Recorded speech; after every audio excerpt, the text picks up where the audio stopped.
talking on the telephone. Of course, poor God's point of view wasn't easy now to understand. He lamented man for dead things. At the time there were no graveyards to rob, so he had been forced to use dead worms, some seaweed that had laid out on the beach for quite a while, In the beginning, man had 4 legs and no telephone. A major mistake came when God decided that man should think a trait that he long desired for himself. But what was not intended was for man to think about him, and that was important because God just wanted to be just another normal deity. All that God wanted to be is just a normal deity. All that God wanted to be was just another normal deity. All that God wanted to be was just a deity, just a normal deity. All that God wanted to be was just a normal deity.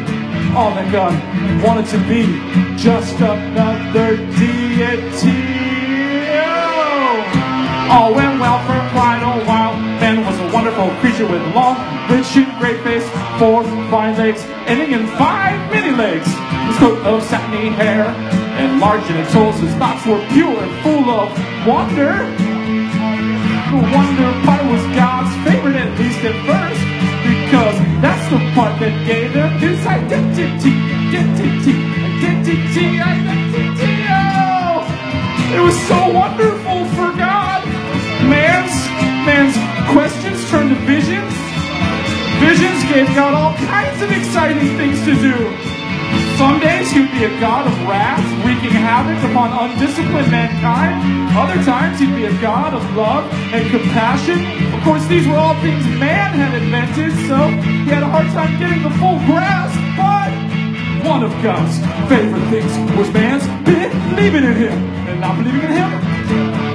One of God's favorite things was man's believing in him and not believing in him.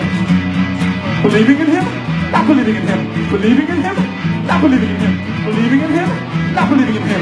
Believing in him, not believing in him. Believing in him, not believing in him. Believing in him, not believing in him. Believing in him, not believing in him. Believing in him, not believing in him. Believing in him, not believing in him. Believing in him, not believing in him.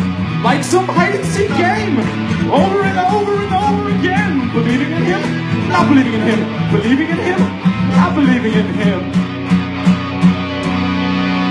I think he likes believing in him better, but I'm not sure.